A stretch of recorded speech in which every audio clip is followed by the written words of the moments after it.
The notion that Ukraine might actually breach Russian territory once seemed implausible to many observers. However, a recent surprise operation has challenged this view, raising concerns about the effectiveness of Russia's surveillance systems, the strength of its border fortifications, and the capability of the forces stationed to defend them. Take a look. Ukraine's surprise attack on Russia has led to the evacuation of tens of thousands of Russians, raised questions about border security, and threatened to shift the course of the 2.5-year war. Reuters pieced together a timeline of the first 2 days of the incursion, based on public statements, social media posts, and analysis of video footage. In the hours before Ukrainian soldiers stormed across Russia's western border on August 6th, there was no sign from Moscow that anything was off. Russian Defense Ministry footage released that day shows General Valery Gerasimov paying a visit to a combat zone in Ukraine. He commands Russia's war effort. The video did not specify the exact timing of the visit, but there's no hint of concern about events unfolding in Russia's western Kursk region. This Ukrainian video purports to show the start of a sudden attack at a border point near the Russian town of Sudzha. Armored vehicles storm in. These are so-called dragon's teeth, part of border fortifications in Kursk that Russian media outlets said cost nearly $170 million.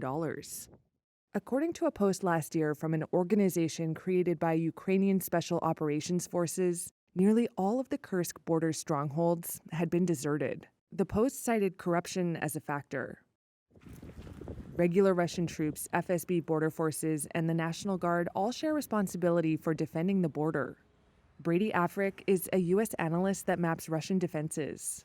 In Kursk region, Russians' fortifications in this area tended to have fewer anti-vehicle ditches, fewer obstacles, and fewer fighting positions when compared to positions in occupied southern Ukraine. It was likely easier for Ukrainian forces to progress around and through Russia's fortifications in the region, especially if they were manned by fewer or poorly trained personnel.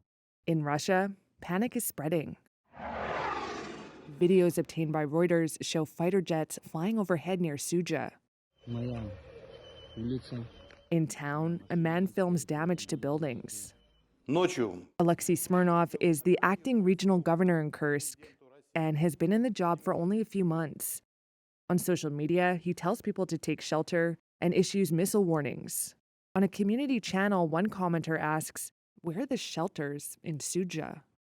Reuters made multiple attempts to contact residents through social media, but they were ignored or blocked.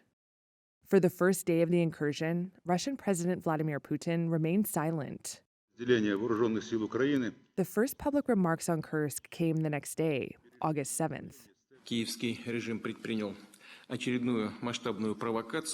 Putin called it a large-scale provocation from Kyiv. Military Chief Gerasimov says Russian forces, quote, stopped a force of up to 1,000 Ukrainian soldiers. Although one analyst told Reuters it's possible he may have been under pressure to deliver good news to Putin on TV, or may have been given poor information himself. For his part, acting Governor Smirnov issued false reassurances, saying Russian soldiers and FSB border guards prevented a border breach. Those statements would quickly be disproved by events on the ground. Ukraine has not said much about the planning of the attack. The Russian Defense Ministry did not reply to requests for comment, and Ukraine's armed forces declined to comment about ongoing operations. Kyiv has said its aim is to carve out a buffer zone and wear down Russia's war machine. President Volodymyr Zelensky acknowledged fighting in Kursk for the first time on August 10th, characterizing it as restoring justice and ensuring necessary pressure on its aggressor. Ukraine says it has seized over 90 settlements in an area covering nearly 500 square miles. Although Ukrainian forces are on the defensive elsewhere, upping the ante of the high-stakes gamble in Kursk.